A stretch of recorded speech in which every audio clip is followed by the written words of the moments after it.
श्री शिवाय नमस्तु। कि मकर संक्रांति के दिन जब सूर्य उत्तरायण भाव में प्रवेश करे, मकर में जावे, उस समय पर देवऋषि नारद तुम्हारे मुख से अगर 14 बार भगवान के नाम का दान 14 जीवों को दे आओगे तो किसी भी देवता के पास जाओगे, तुम्हें परमिशन की जरूरत नहीं पड़ेगी, तुम डायरेक्ट प्रवेश कर जाओगे। डायरेक्ट। अब तुमको अगर वैकुंठ में डायरेक्ट प्रवेश करना हो तो बिना पूछे, तो उसके लिए कहा ही मकर संक्रांति पे दान दो। पूरे वर्ष में एक दिन ऐसा आता है, मकर राशि में सूर्य प्रवेश करता है तो उसे मकर संक्रांति कहते हैं। हमारा ध्यान दीजिएगा, पूरे वर्ष में एक दिन मकर संक्रांति। हमारे हिंदू धर्म में ये दिन है, हमारे हिंदू धर्म में जो ये दिन है।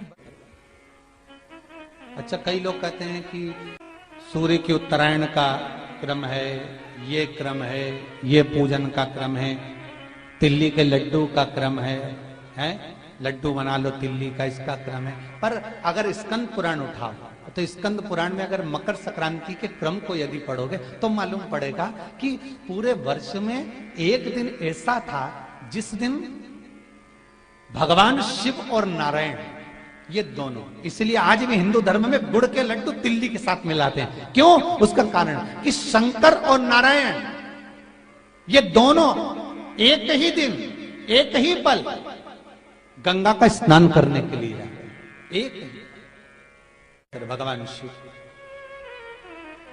देखिए कितना कितना हमारे हिंदू धर्म में एक एक तिथि का, एक एक बार का एक एक महत्व है, उसको समझिए। माता लक्ष्मी, भगवान नारायण और भगवान शिव को स्नान के लिए गुप्त रूप से झांकती है, तो भगवान विष्णु ने तिरछी दृष्टि में माता लक्ष्मी को देखा, तिरछी दृष्टि। तो माता लक्ष्मी को देखकर भगवान विष्णु शिव जी को देखे तो शंकर भगवान ने कहा, नारायण हमने देख लिया, महारानी लक्ष्मी झांक रही है, हमने वर दे दिया है कि लक्ष्मी का एक नाम गुप्त लक्ष्मी रहेगा, ये छुपी रहेगी। और आज मकर संक्रांति के दिन नारायण और शिव का दर्शन इस लक्ष्मी ने करा है। पर जो गुप्त लक्ष्मी का दान दे देगा उसके घर में कभी कोई बड़ी बीमारी प्रवेश नहीं करेगी। कैंसर जैसा रोग, किडनी और लीवर का रोग नहीं हो सकता। आज भी नियम है कि मकर संक्रांति के दिन एक लड्डू बनाया जाता है गुड़ और तिल्ली का, उसमें 1 का सिक्का, 2 का सिक्का या कोई लक्ष्मी उसमें फंसा दी जाती है और लड्डू को पैक कर कर किसी मंदिर में दान दे दिया जाता है। उसको कहते हैं गुप्त लक्ष्मी, जिससे घर में कोई बड़ी बीमारी प्रवेश न हो। वो केवल मकर संक्रांति को ही होता है। मकर संक्रांति का जो दिवस है वो कोई साधारण नहीं। आप लोग दान करते हो मकर संक्रांति पे? कितनी चीजें दान करते हो? मकर संक्रांति का जो दिवस है वो कोई साधारण नहीं। आप लोग दान करते हो मकर संक्रांति पे? कितनी चीजें दान करते हो? और सुहागन माताओं को देते हो ना? क्या देते हो? कितने देते हो? 13, 14 कितने हैं? 14। कौन से पुराण में लिखा है कि 14 चीज देना चाहिए? अरे बोलते जाओ जरा जल्दी जल्दी, बड़ी मुश्किल से तो पकड़ा ही नहीं आते हो तुम शिवरी नारायण वालों। 14 चीजें दान देना है। किस पुराण में लिखा है? कोई तुमसे पूछ सकता है तो महाराज आप कह सकते हो अग्नि पुराण में वर्णन आता है। कौन से पुराण में लिखा है? अग्नि पुराण में लिखा। देवऋषि नारद भगवान विष्णु के पास जाकर पूछते हैं, नारायण कृपा करिए। भगवान विष्णु ने पूछा क्या बात है, बोलिए देवऋषि नारद क्या चाहते, चाहते क्या हो वो बताओ।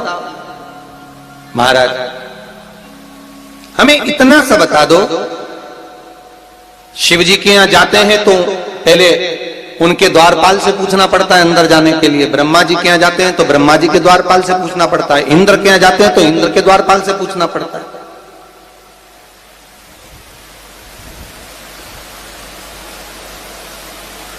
हम जितनी भी जगह जाते हैं तो कोई ना कोई द्वारपाल से हमें पूछना पड़ता है अंदर जाने के। भगवान देवऋषि नारद कह रहे हैं नारायण से कुछ ऐसी कृपा कर दो कि हमें किसी से आज्ञा लेना ही नहीं पड़े। भगवान विष्णु तो उनकी बात को बस थोड़ा सा सुने और अंदर चले गए। नारद जी को लगा हमारा तो कोई जवाब ही नहीं दिया। नारद जी वहीं पर टिक गए, खड़े रहे, नाम जाप करते रहे। विष्णु वापिस आए और देवऋषि नारद से कहा एक काम करो, जब सूर्य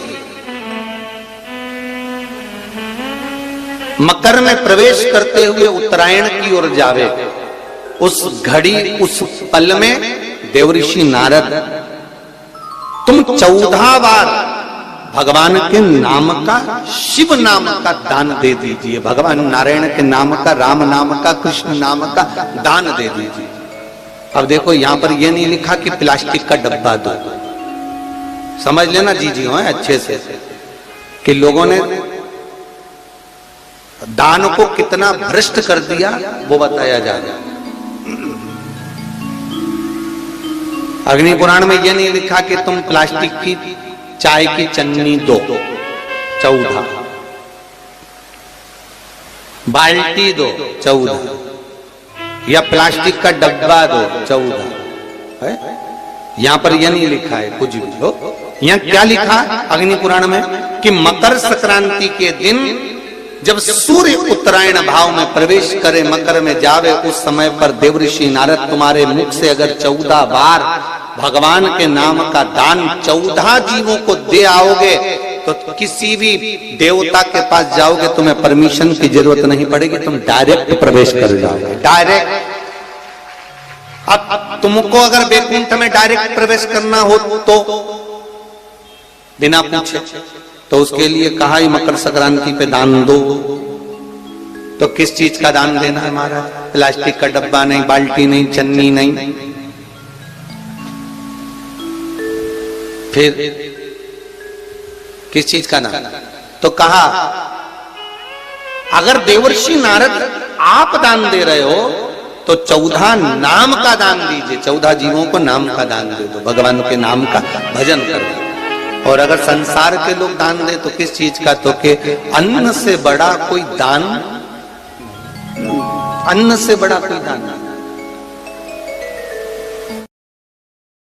और फिर बेटे ने दूसरा घर का निर्माण करा था। एक घर था कुंभ, फिर इस कुंभ घर में आग लगी थी, तब दूसरा घर बना था मकर। फिर मकर घर में भगवान सूर्य नारायण आए, उनका आदर हुआ, तब जाकर ये मकर संक्रांति हुई। कोई ऐसी हो गई क्या मकर संक्रांति? मकर संक्रांति का मतलब क्या है? क्यों कहते हैं कि ये 13-14 चीजें आप लोग बांटते हो ना, तो किसको बांटते हो? तुमसे छोटी उम्र वालों को बांटोगे? सास क्या बहू को देगी सामान? सास बहू को देती है क्या सामान? नहीं। बहू किसको देती है? सास को। बहू किसको देती है? जेठानी को। बहू सामान किसको देती है? ननद को। बहू सामान किसको देती है? कोई मोहल्ले में कोई बड़ी उम्र की कोई बहुएं हों, बड़ी उम्र के जो लोग हों, सौभाग्यवती नारी हो, उसको ये 13-14 चीजें दी जाती है।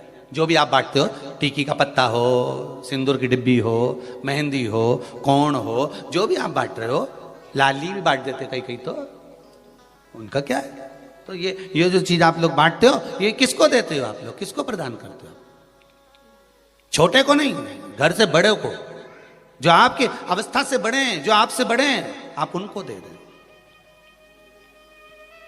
क्यों देते हैं बड़ों को? ये यहां आदर का भाव दिखाया गया, यहां आदर दिखाया गया कि यहां कुंभ में शनि महाराज अपने घर में रह रहे थे, सूर्य नारायण भगवान का आगमन हुआ, आज बेटे से मिलने का भाव जागृत हुआ और कुंभ में प्रवेश कर गए।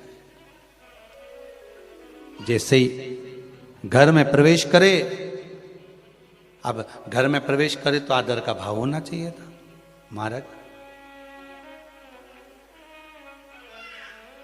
आदर का भाव प्रकट होना चाहिए था। अभी कथा में कहा था, कोई घर का बड़ा आए, बुजुर्ग आए, आदरणीय आए, सम्माननीय आए, आपके पास में कितनी भी दौलत हो, कितनी भी संपदा हो, कितना भी धन हो, कितना भी वैभव हो, आप कितनी भी अच्छी कंपनी में जॉब कर रहे हो, आप कितनी भी अच्छी जगह पर पोस्ट पर बैठे हुए हो, आप कितनी भी अच्छी नौकरी कर रहे हो, चाहे आपके पास में बड़े से बड़ा पद क्यों ना हो, पर आपके भीतर बड़ों के पीछे, बड़ों के प्रति सम्मान भाव उत्पन्न होना चाहिए। सम्मान का भाव,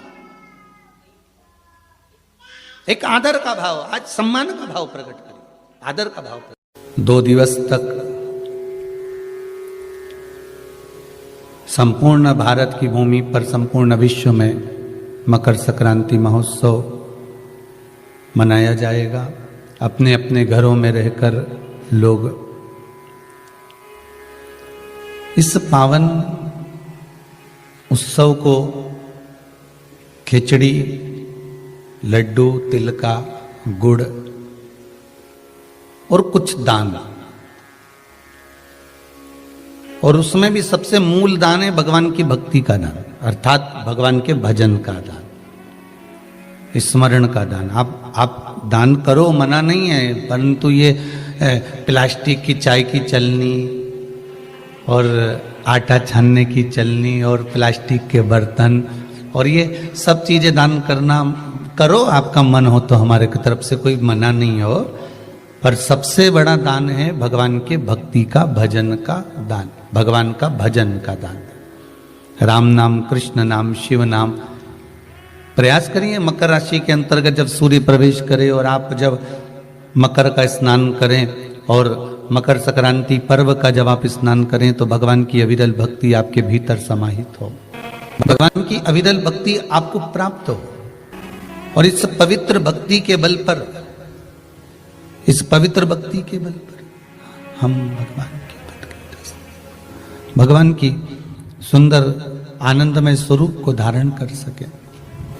अपने जीवन को सार्थक बनाने का प्रयास करिए, भगवान की भक्ति में डूबने का प्रयास करिए और जितना बन सके उतना भगवान की भक्ति में डूबने का प्रयास करिए। सब बोलिए एक बार जमकर, श्री शिवाय नमस्तुभ्यम। प्रैक्टिकल जरूर करना, कहीं सियोर वाला महाराज झूठ तो नहीं बोल रहा। शास्त्रों की बातें हमारे जीवन में हमें सुख प्रदान करें, इसलिए इस भाव का आनंद करते हुए आज की कथा को विराम देते हैं। वीडियो पसंद आई हो तो शेयर करें, लाइक करें, सब्सक्राइब करें। श्री शिवाय नमस्तुभ्यम, हर हर महादेव कमेंट बॉक्स में जरूर लिखें। महादेव आपकी सभी मनोकामनाएं पूर्ण करें। मिलते हैं अगली वीडियो में।